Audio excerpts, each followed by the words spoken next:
الله من قال الفاتح.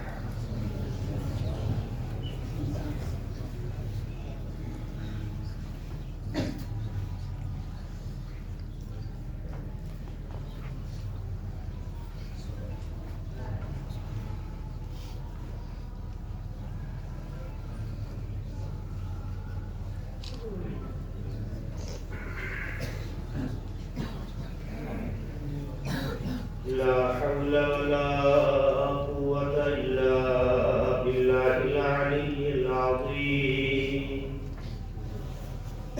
أعوذ بالله من الشيطان الرجيم.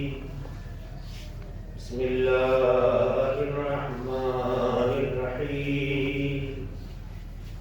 الحمد لله الذي أرسل رسوله بالهدى ودين الحق ليظهره على الدين كله ولو كره المشركون.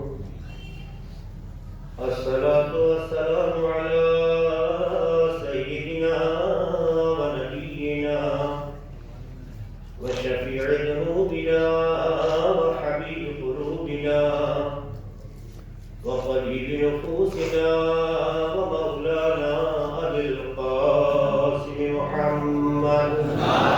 اللهم صل على محمد وعلى آل بيته الطيبين الطاهرين المعصومين المظلومين الذين أذهب الله عنهم الرجس وطهرهم تطهيرا.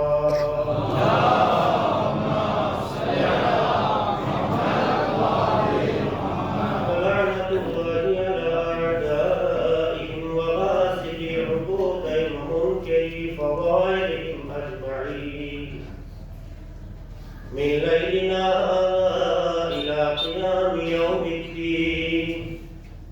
أما بعد، فقد قال رسول الله صلى الله عليه وآله وسلم: فاطمة بضعة مني، من آذاها فقد آذاني، ومن آذاني فقد آذى الله، ومن آذى الله فقد كفر.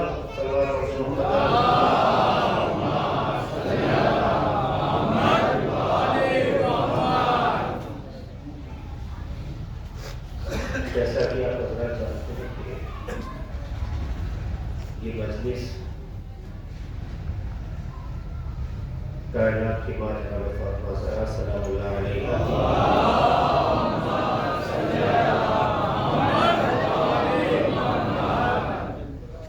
حوالے سے منعقد کی گئی ہے. ہم سب کا دل و دماغ ذہن صرف یہی چاہتا ہے کہ یہ جو فرصت ملی ہے، جو موقع ملا ہے، اس میں جتنا ممکن ہو سکے شہزادی کی زندگی کے وہ فراز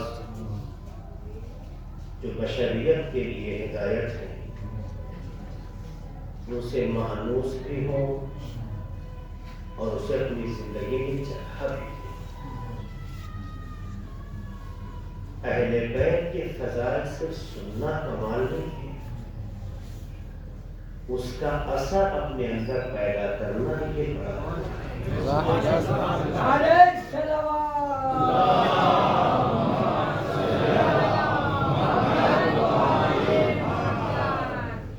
خوبیاں تو خوبیاں ہی ہوتی ہیں. اچھے کو اچھا کہہ دینا جب مکمل ہنر کہلائے گا، جب وہ اثر آپ میں نظر آنے لگے. اہل بیت علیہ السلام کا تذکرہ اسی لیے ہم کرتے ہیں، ان کے فضائل کو اسی لیے آپ کے درمیان رکھتے ہیں، ان کے زندگی کے تذکرے اسی لیے کرتے ہیں کہ گفتگو صرف سننے کی حد تک محدود نہ ہو، ہماری زندگی میں انقلاب پیدا کرے.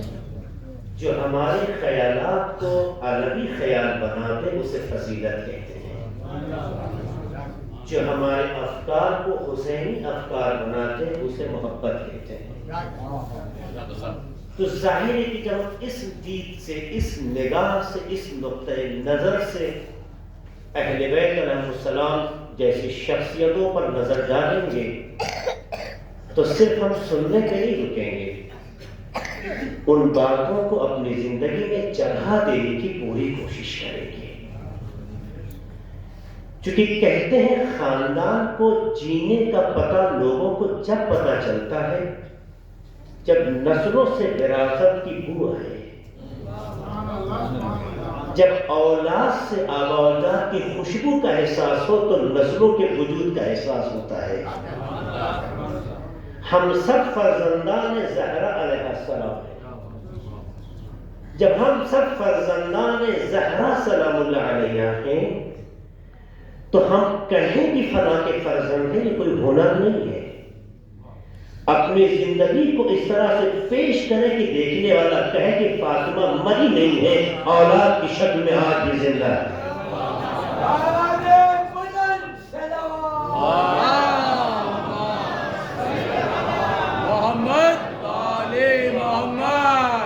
اس میں کوئی شک نہیں ہے. شہزادی کا فرزند پردے غیب میں ہے جو ماں کی آبرو ہے، ماں کی عزت ہے، ماں کی آئیڈینٹی ہے. لیکن ان کی محبت میں ہم جیسی نسلوں کو بھی جو تربیت ملی ہے اس سے پتہ چلے کہ جب غلام ایسے ہیں تو شہزادی کیسی ہوگی. ایک سلام پڑھتے محمد آل محمد پر.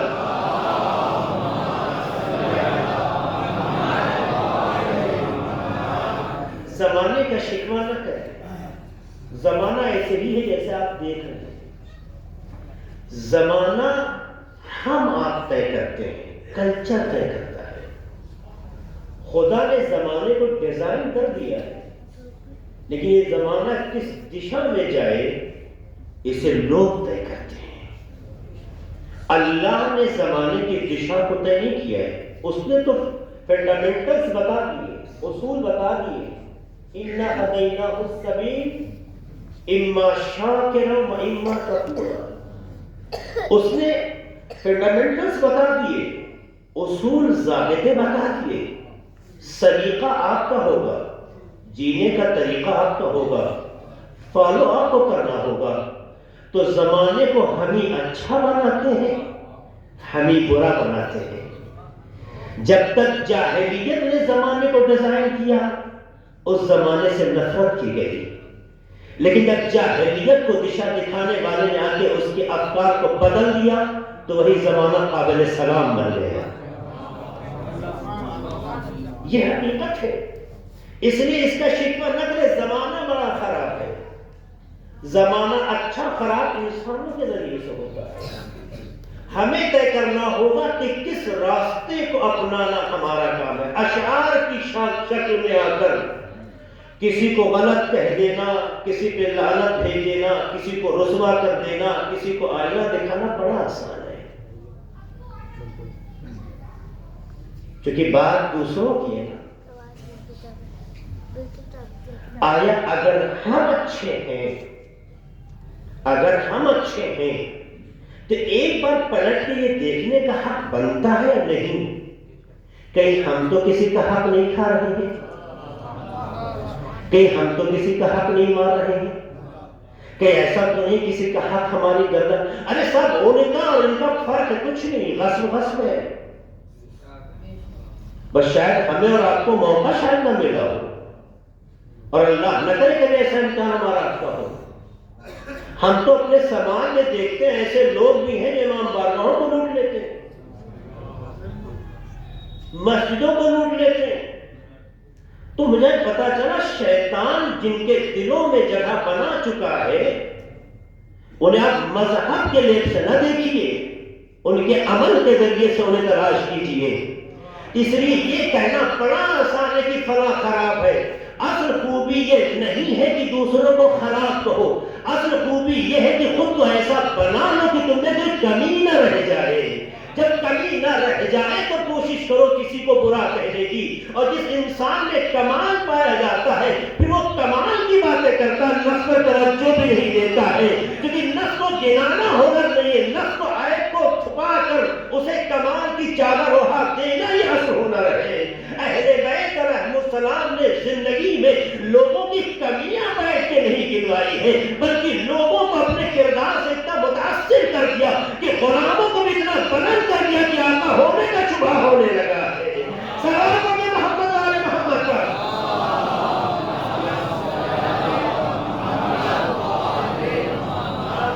یہ سچ ہے کہ نہیں ہے؟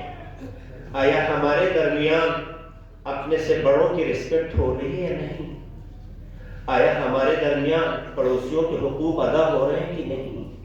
آیا ہمارے درمیان ماں باپ کا احترام ہو رہا ہے نہیں؟ آیا ہمارے درمیان اپنے بزرگ کی عزت کی جا رہی ہے نہیں؟ آیا ہمارے درمیان چھوٹوں سے محبت کی جا رہی ہے کہ نہیں؟ آیا ایسا تو نہیں ہے ہم میں فاصلے بڑھ رہے ہوں؟ ایسا تو نہیں ہے کہ ہم میں نفرتیں جنم پا رہی ہوں؟ ایسا تو نہیں ہے کہ خاندان بکھرے ہوئے ہوں؟ یہ کون سی محبت ہے؟ اولاد اسی ماں کی ہم سب ہیں مگر بکھرے ہوئے ہیں۔ اصل ماں اس وقت تک راضی نہیں ہوتی ہے جب تک اپنی اولاد کو ایک ساتھ نہ دیکھ لے۔ تو اگر واقعی ہم فرزند زہرا ہیں تو ہماری پہلی ذمہ داری ہے کہ ہم اپنے کو ایسا بنائے کہ دنیا کتنا بکھرتی رہے مگر اولاد فاطمہ بکھرتی نظر نہ آئے۔ جہاں اولاد فاطمہ اکٹھا ہو جائے وہی فاطمہ کی فضیلت جنم لیتی ہے۔ سلام ہو محمد والے محمد پر۔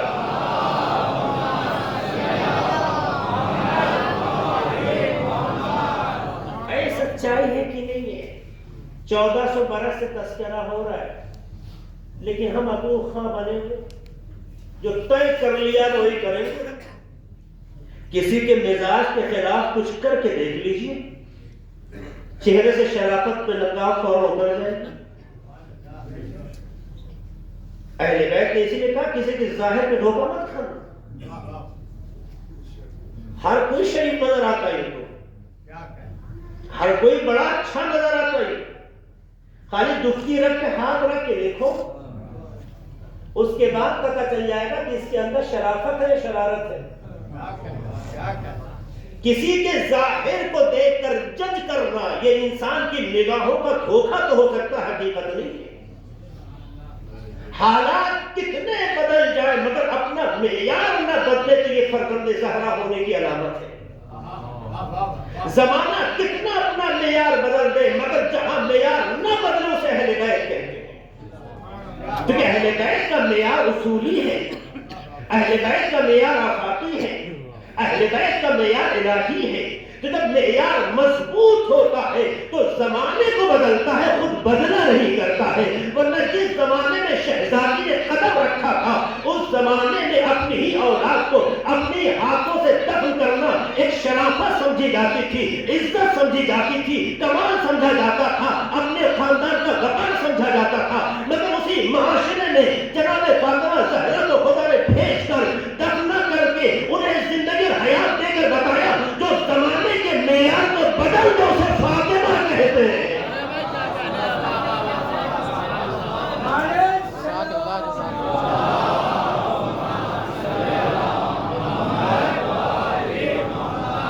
بہت سے پہلو اس کے پس منظر میں ہیں جسے میں نہیں رکھوں گا کیونکہ ظاہر شاید میرا موضوع جو ہے اسی طرح نہیں جا رہا ہے۔ میں بتانا چاہتا ہوں جس شہزادی کے لیے ہمارا رب کا دل تیار ہے، آمادہ ہے، ان کے نام پہ مرنے کو بھی، ان کے نام پہ سانس لینے کو بھی۔ وہ شہزادی کیا ہے؟ وہ شہزادی ہمارے دل کا حصہ کیسے بن گئی؟ آخر کیا ہے دنیا میں 1400 برس سے کتنے لوگ پیدا ہوئے اور چلے گئے، کیوں صرف 14 ہی ہستیاں آپ کے دل کا حصہ ہیں؟ لبے فکریہ ہے نا، کچھ تو ہے۔ کیا بڑے خوبصورت تھے اس لیے؟ جسارت کو میں بات کو پہنچانے کے لیے کہہ رہا ہوں، کیا بہت خوبصورت تھے اس لیے؟ تو ڈیزائن تو سب کو اللہ نے کیا ہے، ڈیزائن تو سب کو اللہ نے کیا ہے۔ اہل بیت کیا بظاہر بہت خوبصورت تھے اس لیے آپ کے دل میں جگہ پائے ہوئے ہیں؟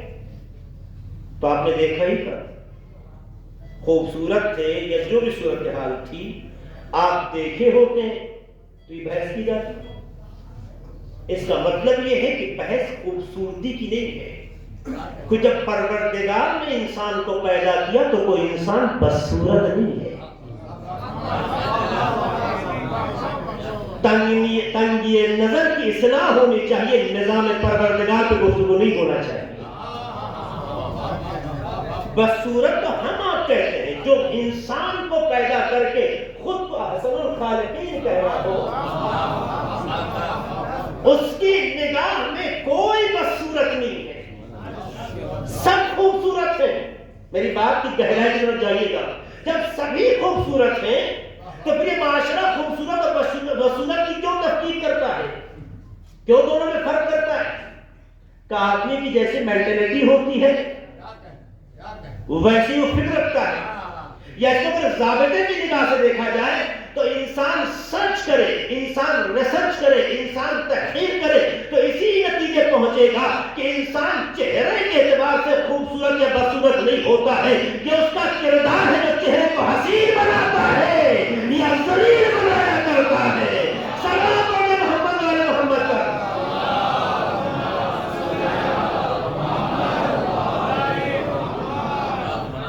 یہ انسان کا کردار ہے جو اس کے چہرے کو حسن عطا کرتا ہے.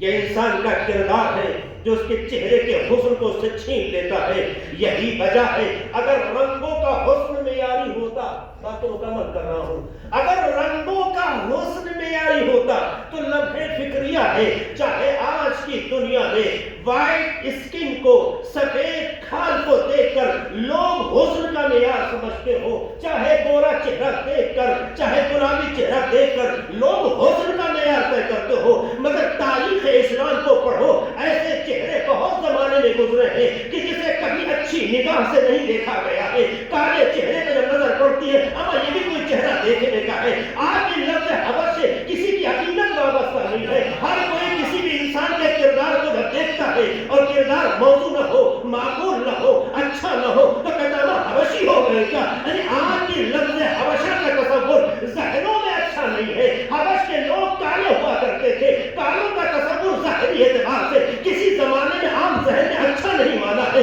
مگر دیکھا میں نے کہ جب کسی کے اندر پیغمبر کی تربیت اثر انداز ہوتی ہے تو اسی سرزمین سے تعلق رکھنے والا بلال حضرت بلال بن جاتا ہے. علیہ السلام ہو جاتی ہے.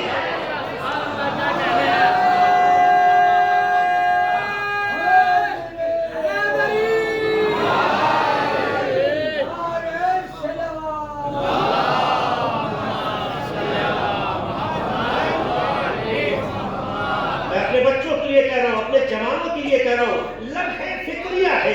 اس کا مطلب یہ ہے کہ اس واقعے سے ایک سوچ ملی، ایک تھاٹ ملا، ایک نظریہ ملا، ایک وچار ملا. وہ کیا ہے؟ وہ یہ ہے کہ خوبصورتی یہ نہیں جو چہرے سے نظر آئے، خوبصورتی وہ ہے جو کردار طے کرتا ہے. انسان کا کریکٹر اگر اچھا ہو، انسان کا کردار اگر اچھا ہو تو کردار پتا دیتا ہے کہ اس کا خاندان کیسا ہے، اس کے گھرانے کیسے ہیں. سلام و اہل بیت رحمۃ السلام کے گھرانے پر کہ پروردگار نے اس گھر میں بھی افراد پیدا کیے، مگر افراد کے اندر جب کردار بولنے لگا تو علی اکبر بھی شبیہ پیغمبر ہو گیا.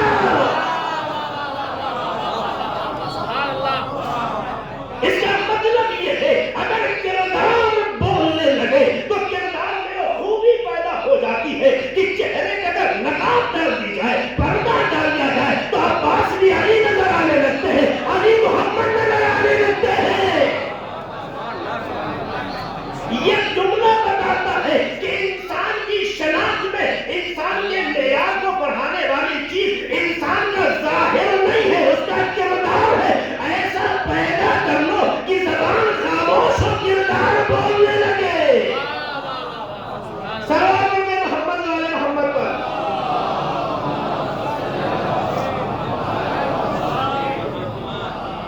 اس کی ضرورت ہے، اس کی بہت ضرورت ہے، ہر دور میں ضرورت تھی. میرے عزیزوں، میرے بھائیوں، میرے چھوٹے بچوں، ہر انسان کو اپنے عمل کا حساب دینا ہے. کسی کو پڑوسی کے عمل کا حساب نہیں دینا. کون کیا ہے یہ بہت اہم نہیں ہے، ہم کیا ہیں اور کیا ہونا چاہیے یہ بہت اہم ہے۔ آئے اپنی سوچ کو سدھاریں، سنواریں، اہل بیت کی تعلیمات سے مانوس کریں۔ یہ بہت اہم نہیں ہے کہ لوگ کیسے ہیں، اہم یہ ہے کہ آپ کیسے ہیں۔ آپ کو اپنے عمل کا حساب دینا ہوگا، آپ کو بارگاہ خدا میں اپنے کیے ہوئے کا حساب دینا ہوگا۔ لا تزر وازرۃ وزر اخری، قرآن کا کھلا اعلان ہے۔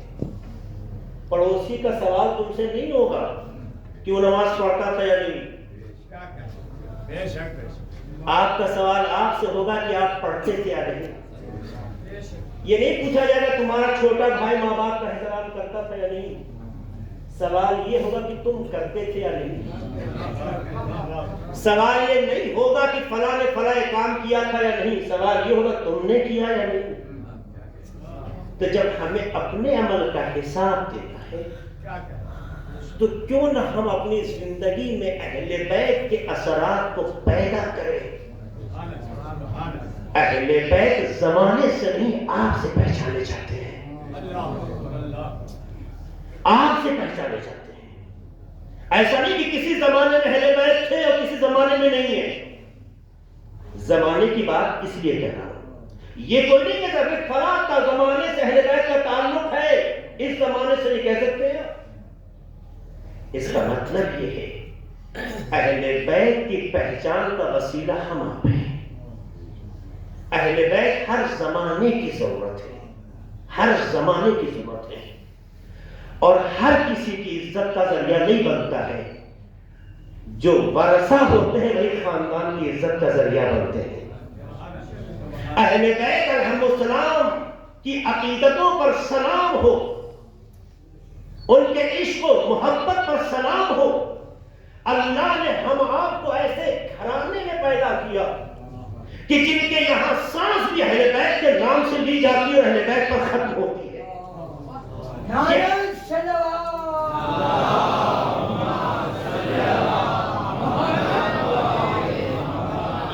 یہ مقام شکر ہے۔ جب کبھی آپ کے دل میں جذبہ زیادہ پیدا ہو تو آپ سچے شکر کیجیے کہ اللہ نے ہمیں اور آپ کو ایسے گھرانے میں زندگی دی کہ جہاں پر وجود اہل بیت کی محبت عقیدت میں جیتا ہے، اس طرح سے جیتا ہے کہ اللہ نے ہم جیسے خطاکاروں کو بھی وسیلہ اور راستہ بنا دیا کہ تم اہل بیت کی شناخت کا ذریعہ ہو، تمہارے ذریعے سے اہل بیت پہچانے جائیں گے۔ اسی لیے امام جعفر صادق علیہ السلام فرماتے ہیں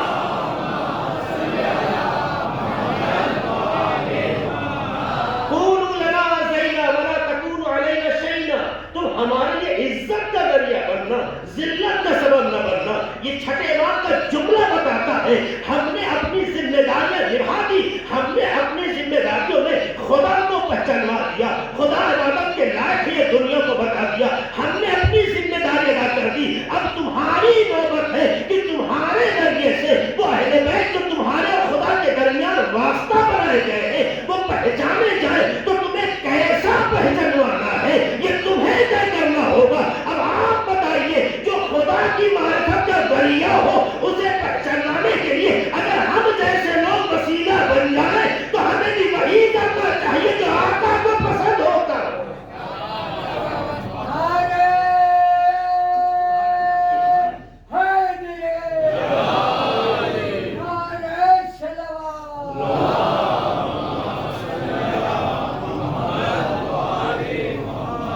لہذا کردار کو معیار بنا کر پروردگار کی حکمت نے ہم سب کو اہل بیت کا وارث بنا دیا۔ ایک جملے کی قدر کیجئے گا، سوچئے گا جا کے، کردار کو معیار بنا کر۔ اس لیے سب کی ذمہ داریاں بڑھ جاتی ہیں۔ عہد کریں، ایام عزائے فاطمی ہے، کائنات کی ماں فاطمہ کو واسطہ بنا کر بارگاہ خدا میں عہد کریں۔ ہماری بیٹیاں، ہماری ماں بہنیں جو میری آواز سن رہی ہیں وہ بھی عہد کریں کہ ہم اپنے کو ایسا بنائیں گے کہ ہمارے کردار سے خوشبو کردار فاطمی ہے۔ یہ عہد کریں۔ اس کی ضرورت ہے. جناب فاطمہ زہرا علیہ السلام ہر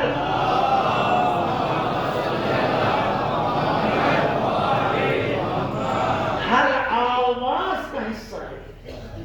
اس لیے ہماری زبان سے جب کوئی چیز صادر ہو، جب کوئی چیز باہر آئے تو اس میں خوشبو کردار فاطمی نظر آنا. ہو سکتا ہے، ناممکن نہیں ہے. حبشے کے رہنے والی فضہ اگر بدل سکتی ہے، حبشے کے رہنے والے بلال بدل سکتے ہیں، تو ہم تو اولاد رسول کہلاتے ہیں. ہمارا تو حق کہیں زیادہ بن جاتا ہے اس زاویے سے. لہذا آئے کوشش کریں کہ ہم اپنے اندر ایسی خوبیاں پیدا کریں کہ ہمیں دیکھ کر دنیا سوچنے پہ مجبور ہو جائے کہ جب اہل بیت کے غلام ایسے ہیں تو اہل بیت اس مقام پہ.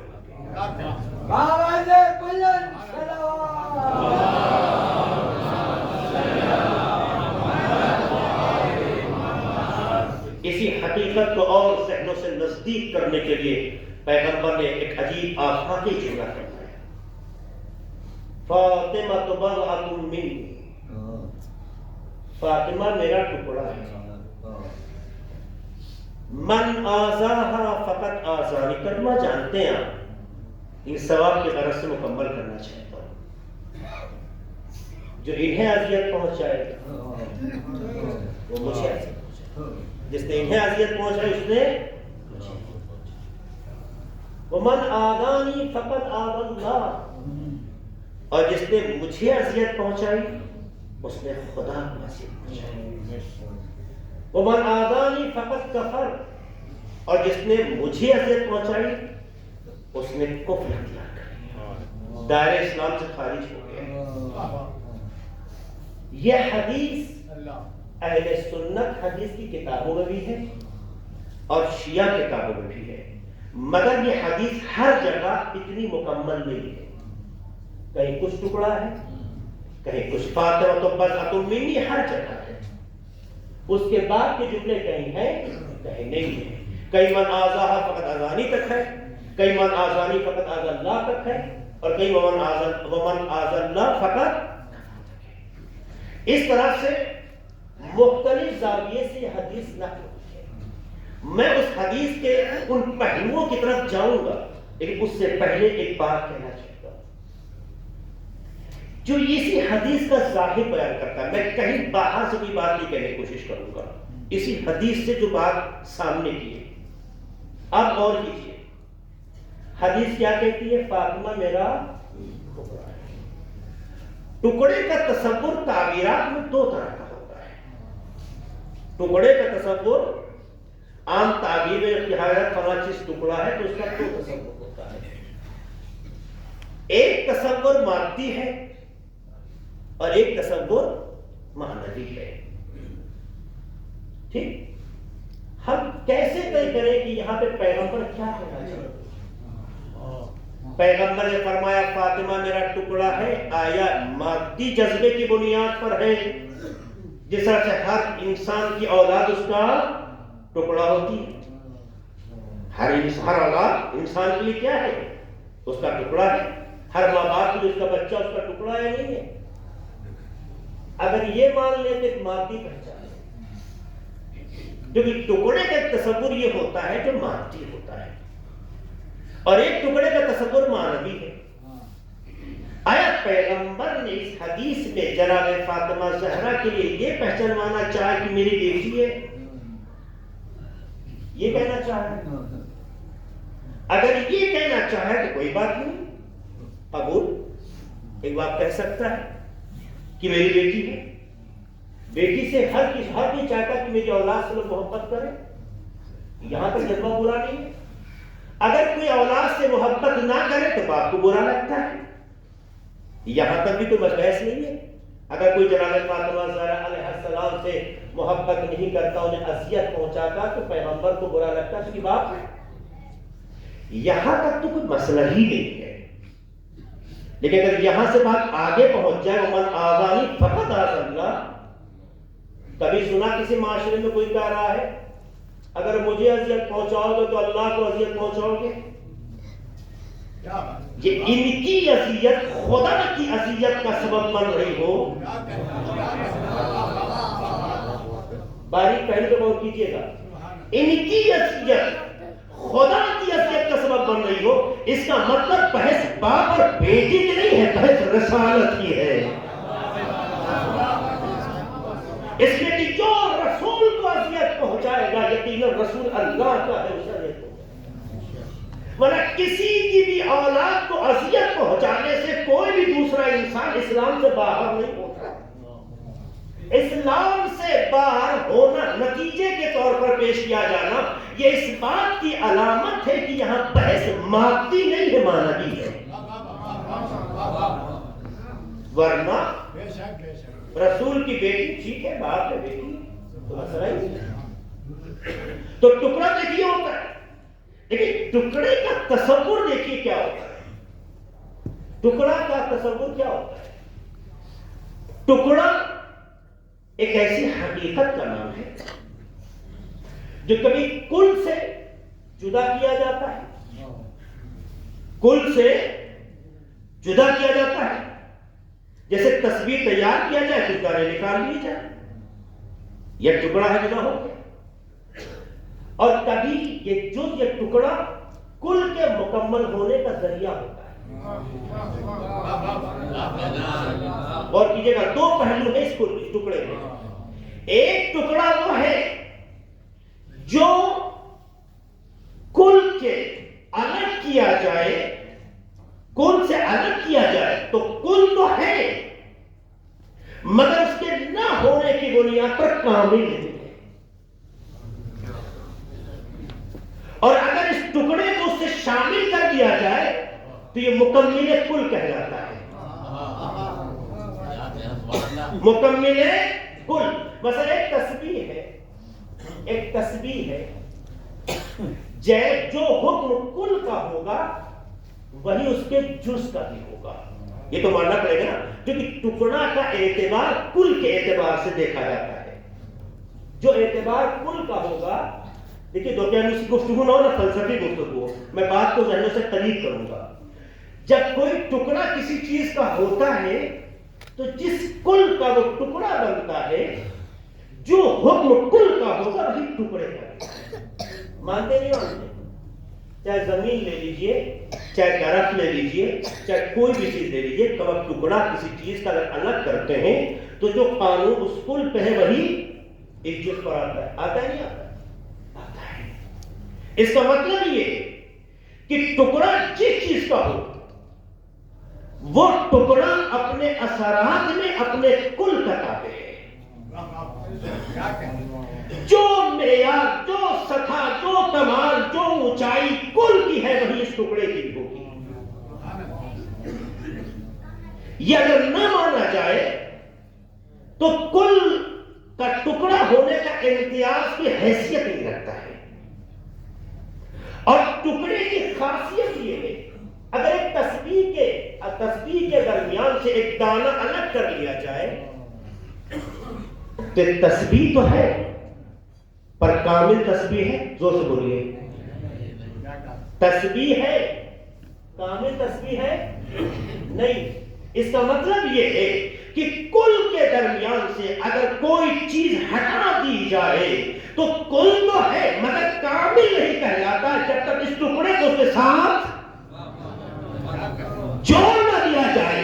جب جوڑ دیا جائے گا تو اسے کامل کہتے ہیں. شاید یہی حکمت تھی کہ جب آیت تطہیر کا نزول ہو رہا تھا تو جب آدھا اکٹھا ہوتے رہے تو پیغمبر نے فلما تملا جميعا، جب ہم سب کامل ہو گئے، ایک ٹکڑا مکمل ہو گیا تو زمین بھی منور ہو گئی، آسمان بھی چمکنے لگا.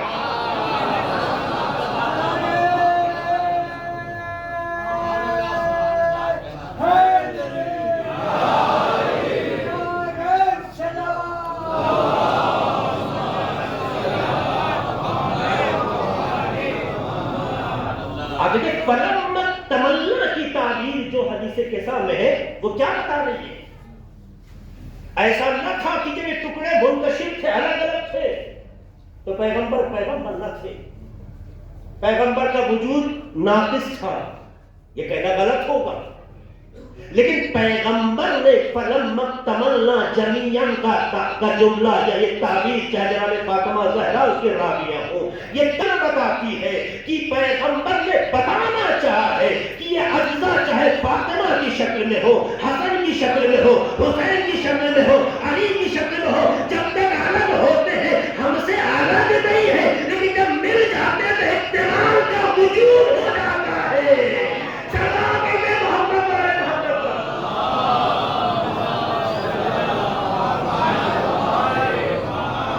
تو اس کا فائدہ کیا ہوا؟ اس کا فائدہ کیا ہوا؟ اس کا فائدہ یہ ہے کہ اگر قرآن مجید کی کوئی ایک آیت، دوسری مثال دے کے بات کروں، قرآن مجید کی ایک آیت اگر قرآن سے الگ رکھ دی جائے تو اس کا احترام قرآن سے کم ہے؟ زور سے بولیے۔ اگر قرآن مجید کی کوئی ایک آیت قرآن سے الگ کر دی جائے تو کیا بغیر وضو چھو سکتے ہیں؟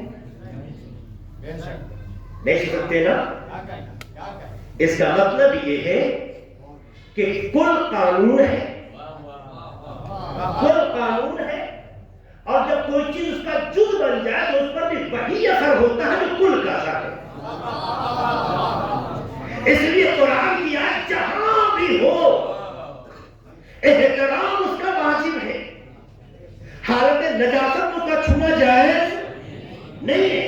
توہین اس کی بھائی قرآن نہیں ہے، یہ قرآن نہیں ہے، قرآن کی ایک آیت ہے، کہ بحث آیت کی بھی ٹکڑا اسی کل کا ہے۔ تو جب کل معیاری ہو تو جو کل کا حکم ہوتا ہے وہی ٹکڑے کا بھی ہوتا ہے۔ رسول بتانا چاہتے ہیں فاطمہ میرا ٹکڑا ہے، ایسے ہی جیسے قرآن ایک کل ہو اس کی ایک آیت ٹکڑا ہو، اسی نظام رسالت کا ایک جز فاطمہ ہے، تو جو حکم رسالت کا ہے وہی فاطمہ کا بھی ہے۔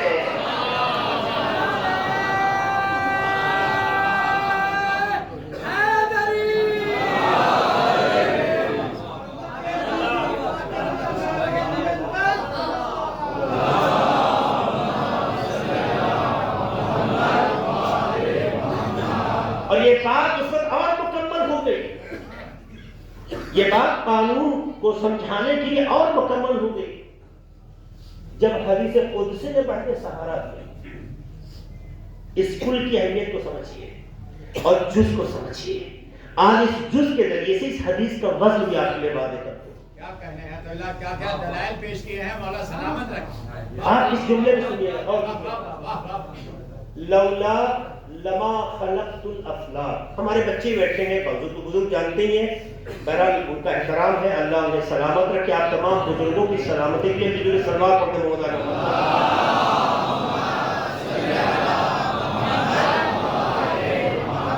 آپ سے اجازت کے ساتھ بچوں سے کچھ بات کرنا چاہتا ہوں۔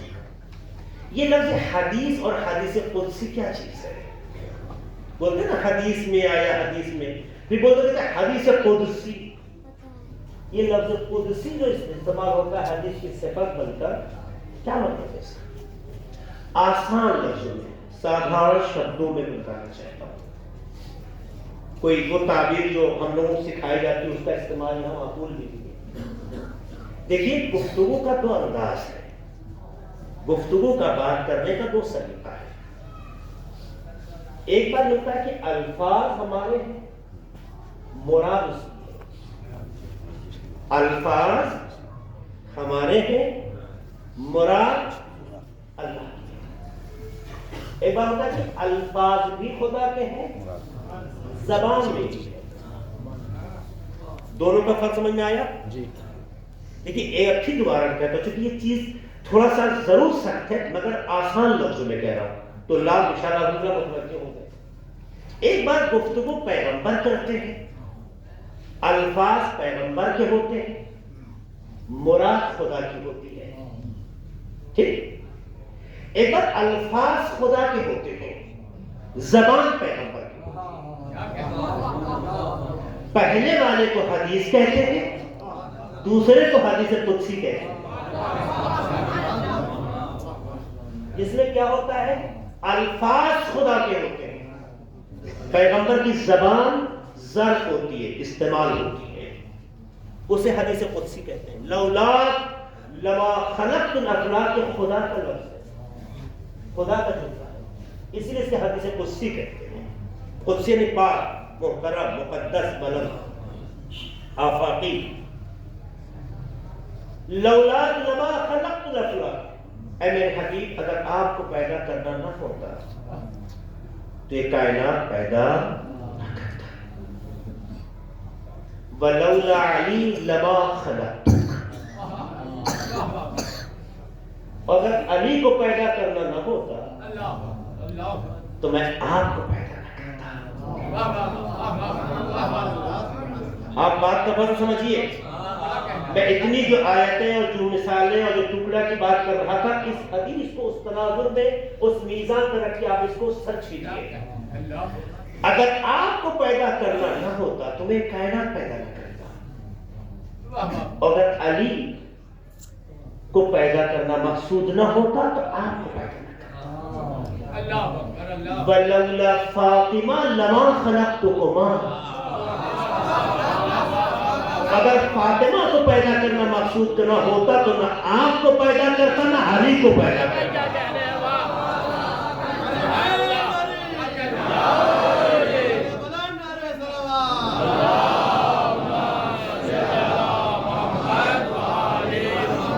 دنیا اسی تلاش میں ہے.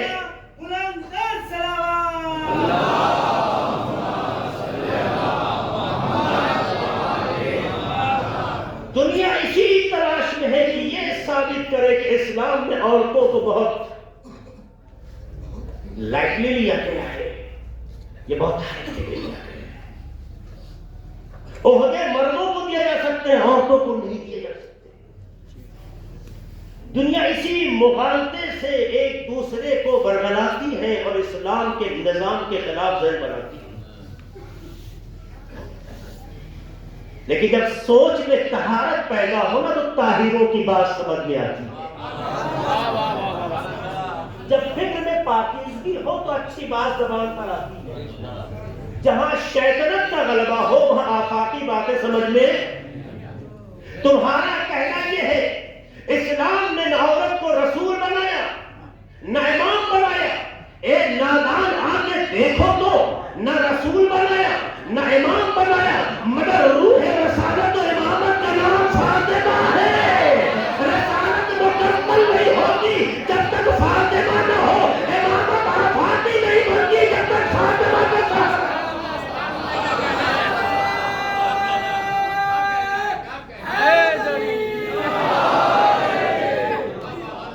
لفظوں کو سمیٹ کے کہا جائے تو رسالت ایک وجود کا نام ہے، امامت ایک جسم کا نام ہے جس کی روح کا نام فاطمہ ہے.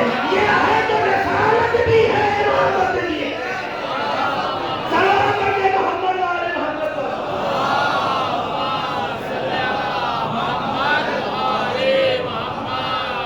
منشأ خدا حکمت پروردگار میں عورت اس مقام پہ ہو سکتی ہے کہ اسے عہدے کے اعتبار سے رسول تو نہیں بنایا گیا، امامت کے اعتبار سے امام تو نہیں بنایا گیا، لیکن نہ رسالت کو مکمل مانا اس کے بغیر، نہ امامت کو کامیاب مانا اس کے بغیر.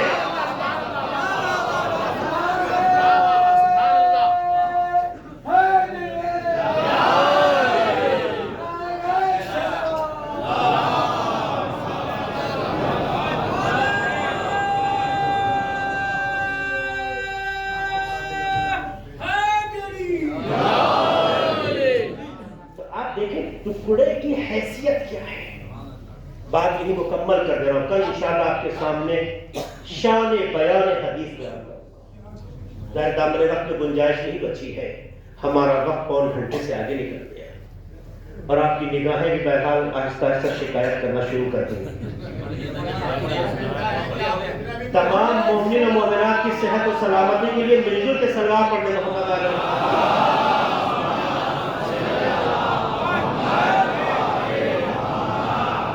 آپ اتنا ہی جو کہتے ہیں نا پڑھیے پڑھیے، یہ آپ نہیں، آپ کی ماں کی طہارت ہو رہی ہے، آپ کے گھر کی شرافت ہو رہی ہے. ورنہ کون ہے دوسروں کے تذکرے پہ اپنا وقت دیتا ہے؟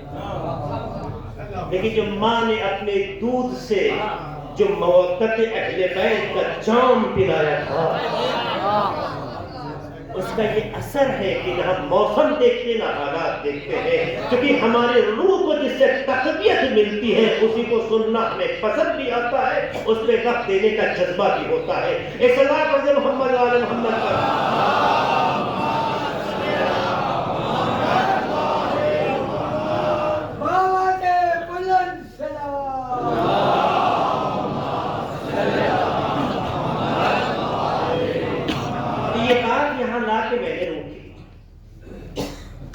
کہ یہ وہ ٹکڑا ہے کہ جس کا تعلق اس حدیث کے نقطۂ نظر سے مادے کے اظہار کی بنیاد پر نہیں ہے کہ میری بیٹی ہے یہ بتانے کے لیے۔ اچھا بتایا کس کو جاتا ہے؟ دو لوگوں کو کوئی چیز بتائی جاتی ہے، یا وہ جانتا نہ ہو یا وہ غفلتوں کا شکار ہو گیا ہو۔ تو مجھے مسلمان اتنا بتا دے کہ جن کے ناموں کی قسمیں کھا کر کے جھوم جھوم کے قصیدے پڑھتے ہو،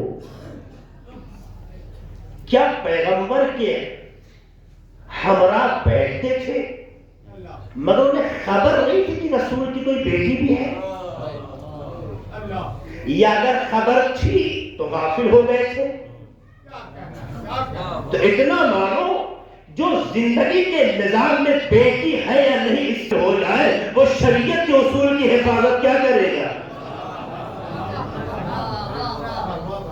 آپ بات کو کلیئر کریں۔ پیغمبر اس مقام پہ نہیں ہوتے کہ سامنے والے کو ہمیں بتایا گیا ہے اسلوب میں، عربی ادب میں اسلوب میں سکھایا جاتا ہے کہ بیان کرنے کے مقاصد میں سے ایک مقصد یہ ہوتا ہے کہ سامنے والے کو خبر کے مقصد میں یہ بتانا کہ مجھے بھی پتا ہے، یہ پیغمبر کا کام نہیں ہے۔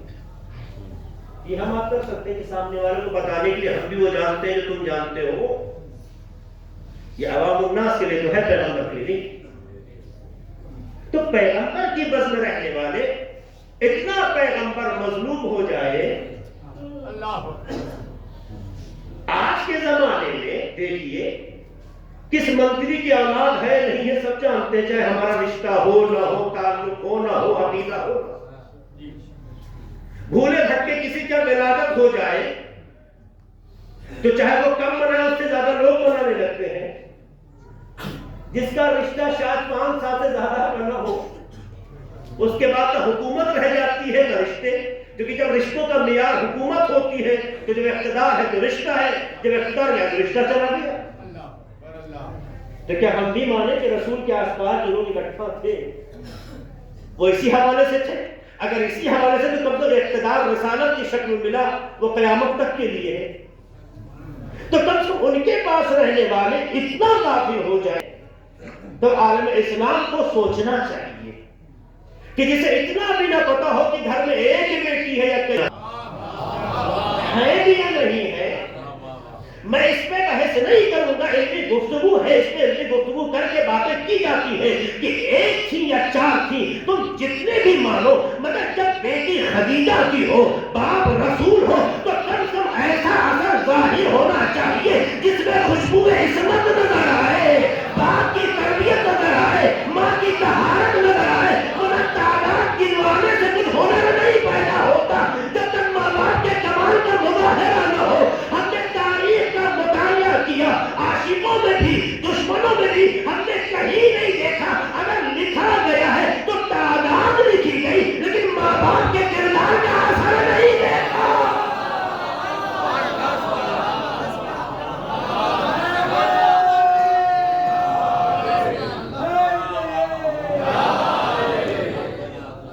تاریخ کا موضوع ہے، 3 بیٹی ہو 4 بیٹی ہو، یہ بحث نہیں ہے۔ ہم اتنا کہنا چاہتے ہیں آپ کو جتنی بیٹی اچھی لگے ساری بیٹیاں پیغمبر کی ہو جائیں، اچھی بات ہے۔ امت کی بیٹیاں پیغمبر کی بیٹی ہیں، ابوا حاضر امت، آپ چاہیں بیٹی کیا ہے، لیکن جب بیٹی ہے تو وہ بیٹی کیسی جس میں باپ کا اثر نظر آئے۔ جزاک اللہ۔ قرآن مجید نے نسبتوں سے رشتہ نہیں رکھا ہے. قرآن مجید نے نسبتوں سے رشتہ نہیں رکھا ہے، کردار سے رشتہ رکھا ہے. اگر نسبتوں کی بات ہوتی تو کنعان اہل تھا، مگر قرآن کا کہنا لیس من اہل یہ اس بات کو درشاتا ہے کہ جہاں بیٹا کا خیال کچھ ہو، باپ کا خیال کچھ ہو، وہاں رشتے نہیں ہوتے ہیں. سلام ہے محمد والے محمد پر.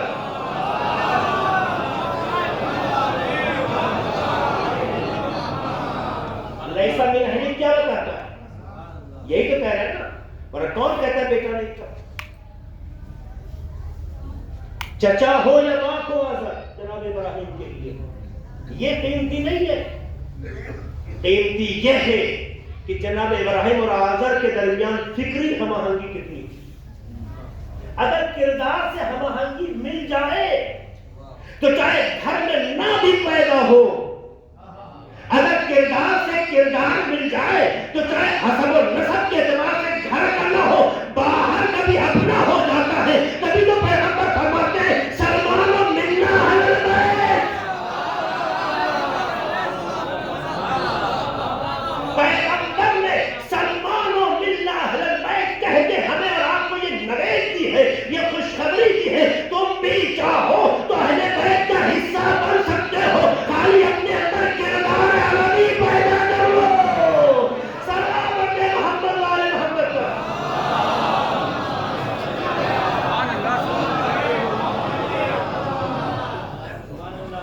تو رشتے حسب النسب سے نہیں قائم ہوتے ہیں اسلام میں.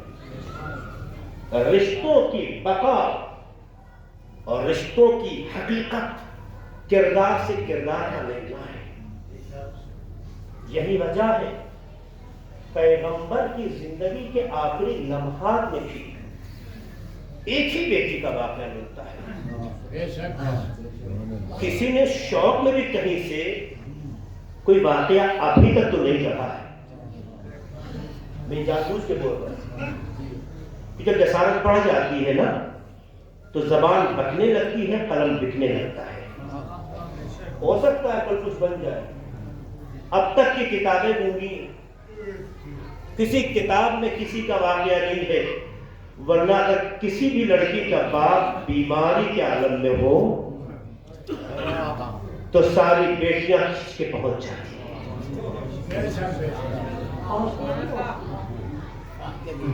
اور باپ رسالت ماں ہو، زمین اور آسمان کے درمیان اکلوتی حجت الہی ہو، اس پہ یاد. ایسا باپ اگر بیماری کے عالم میں ہو، اور ایسا بھی نہیں کہ آج ایسا ماحول ہو کہ کوئی بجا کے کہیں رہ رہا ہو، بجائے کہیں رہ رہا ہو. اس زمانے میں تو لوگ زیادہ نزدیکی ہوتے تھے. یہ کسی نے نہیں لکھا کہ رسول خدا صلی اللہ علیہ وآلہ وسلم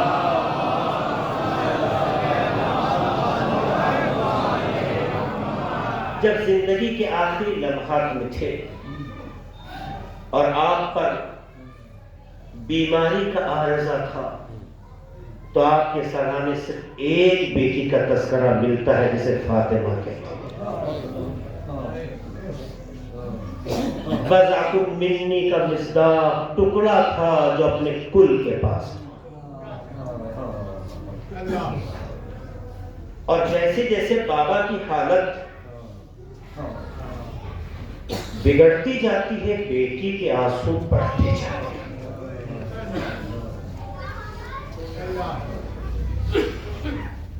یہاں تک کی منزل یہاں پہنچی کہ رسول غشی کیا شہزادی بار بار بابا کا چہرہ دیکھتی جاتی ہے، روتی جاتی ہے. کہتے ہیں نا بیٹیاں باپ سے بہت مانوس ہوتی ہیں. جن کے گھروں میں بیٹیاں ہیں اس کا تجربہ کیا.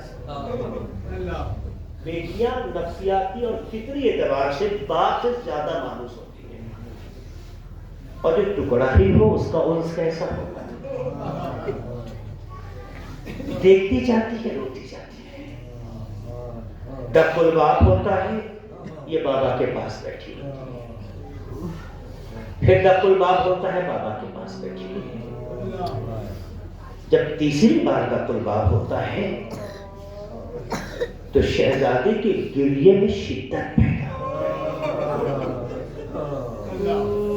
اور لگتا ہے کہ اب تک شہزادی احتیاط سے رو رہی تھی، اب جب آنسوؤں کی رفتار بڑھی تو بابا کے چہرے اقدس میں پڑے، جیسے بابا کے چہرے پر آنسو کا قطرہ آنکھ کھول دی، لاڈلی کو روکا، دیکھا پیغمبر تڑپ گئے، میری لال ماجرا کیا ہے؟ کہا بابا کوئی ہے جو دروازے پہ طلباب کر رہا ہے، میں کہہ رہی بابا آرام کر رہے ہیں مگر وہ طلباب کرتا جا رہا ہے، تو سنیں گے اللہ اور رسول نے کیا فرمایا؟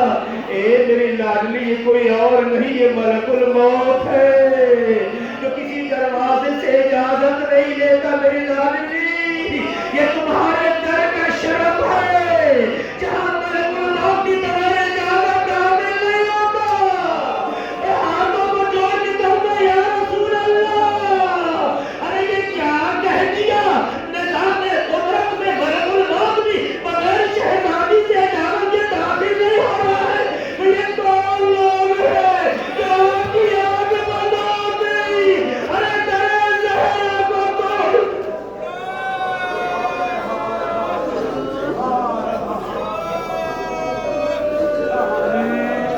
شہزادی کا گریہ پڑتا ہے جب ملک الموت کا لفظ گریہ پڑتا ہے۔ شہزادی کا گریہ باپ کے خدا حافظ ہونے پہ نہیں ہے، اس بات سے ہے کہ یہ بیٹی باپ کے بغیر جز ٹکڑا کل کے بغیر کیسے رہے، یہ ٹکڑا کل کے بغیر کیسے رہے۔ جب گریہ بڑھتا گیا تو پیغمبر نے شہزادی سے کہا اپنے کان کو میرے دہن سے قریب لاؤ، جیسے آپ کے دہن اقدس سے کان قریب ہے، کچھ کہا۔ شہزادی مسکرانے لگی۔ ام المؤمنین حضرت عائشہ کہتی ہے کہ مجھے فاطمہ کا یہ عمل دیکھ کے بڑی تشویش ہوئی کہ کہیں ایسا تو نہیں کہ باپ کی بیماری نے فاطمہ کی حالت ایسی کر دی ہے، ابھی تک تو رو رہی تھی، اب مسکرانے لگی۔ بعد میں راز کھلا کہ جب بابا کی یہ حالت دیکھ کے بچی تڑپ رہی تھی اور بابا نے قریب ہو بلا کے کہا میرے لال ہمارے پاس سب سے پہلے جو ملے گا وہ تم ہوگی، تو جناب فاطمہ کو یقین ہو گیا کہ میں اپنے بابا سے بہت دنوں تک دور نہیں۔ میں انصاف سے ایک سوال کرنا چاہتا ہوں، جواب دیجیے گا، انصاف سے جواب دیجیے۔ اے اداکاروں، اگر کسی کے یہاں کوئی پرسنالٹی مر جائے جو سماج میں عزت رکھتی ہو، جگہ رکھتی ہو، اہمیت رکھتی ہو، اس کا انتقال ہو جائے تو لوگ کیا کرتے ہیں؟ انصاف سے بتائیے گا۔ لوگ جو دوڑ کے اس کے دروازے تک آ جاتے ہیں، اصل آتے نہیں ہیں، ورثہ کو پرسہ دے کے کہتے ہیں کہ تم اکیلے یتیم نہیں ہو، ہم بھی یتیم ہو، یا کب تم اکیلے نہیں، ہم تمہارے ساتھ ہیں۔ انصاف سے بتائیے گا، شہزادی کی ایک تاریخ ملتی ہے کہ جب مدینے میں کوئی مرتا تھا تو شہزادی گھروں میں جا کے بچیوں کو گلے لگا کے کہتی تھی اے تم گھبراؤ نہیں، ہم تمہارے جو آج تک دوسروں کو پرسہ دیتا رہا ہو اور دوسرے کے غم کو اپنا غم مانتا رہا ہو، ہر ایک کا درد مانتا رہا ہو، کیا ایسے رسول کی بیٹی کا یہی حق تھا کہ بابا کا سایہ سر کو بجائے، یتیمی ایسے بھی سکھ ہو اور بیٹی تنہا رہ جائے، ارے 3 دن تک جنازہ پڑا رہے، اور بجائے اس کے کہ کوئی پرسہ دے، کوئی پرسہ دے، بیٹی کا تڑپنا برداشت نہ ہو، بیٹی کا رونا برداشت نہ ہو۔ بیٹی اتنا تڑپتی تھی، اتنا روتی تھی کہ پروردگار کو رحم آیا۔ روایتیں کہتی ہیں اس نے پروردگار نے جبرائیل کو بھیجا اور کہا جاؤ فاطمہ سن کے بابا کی عظمت اور ان کی منزلت کو بتاؤ۔ وہ جو گفتگو کرتے تھے بعد میں جب لکھا گیا تو مصحف فاطمہ کا نام پڑھا۔ اللہ کو رحم آ جاتا ہے، اپنی قریب فاطمہ کے لیے جبرائیل کو بھیج دیتے ہیں کہ یہ آنسوؤں کی رفتار تو ٹھہرے، یہ آنسوؤں کی رفتار تو رکے، یہ بیٹی کہیں ایسا نہ ہو باپ کی جدائی میں دم توڑ بیٹھے۔ ارے خدا تو رحم نہیں آیا لیکن امت پیغمبر کو کوئی ترس نہیں آیا۔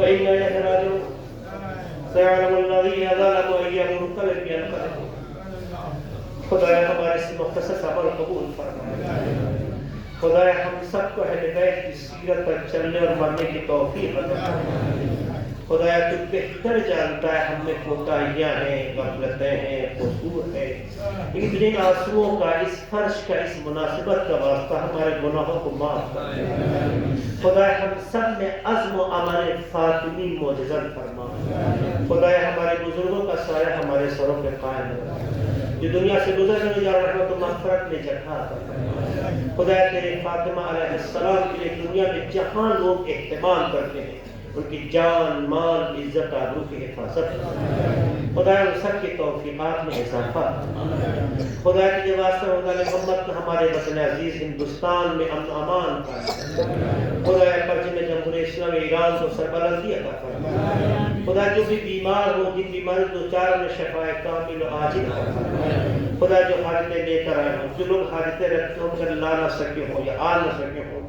خدا تم سے واقف ہے ان آنسوؤں کا اس جگہ کا واسطہ ان تمام لوگوں کی حاجتوں کو بار لا خدا کے واسطہ ہمارے محمد ہمارے تمام علماء کرام بالخصوص مراج اعظام کی حفاظت فرما خدا امام زمانے کے ظہور میں تعجیل فرما ہم سب کو ان کے عوام انصار میں شمار فرما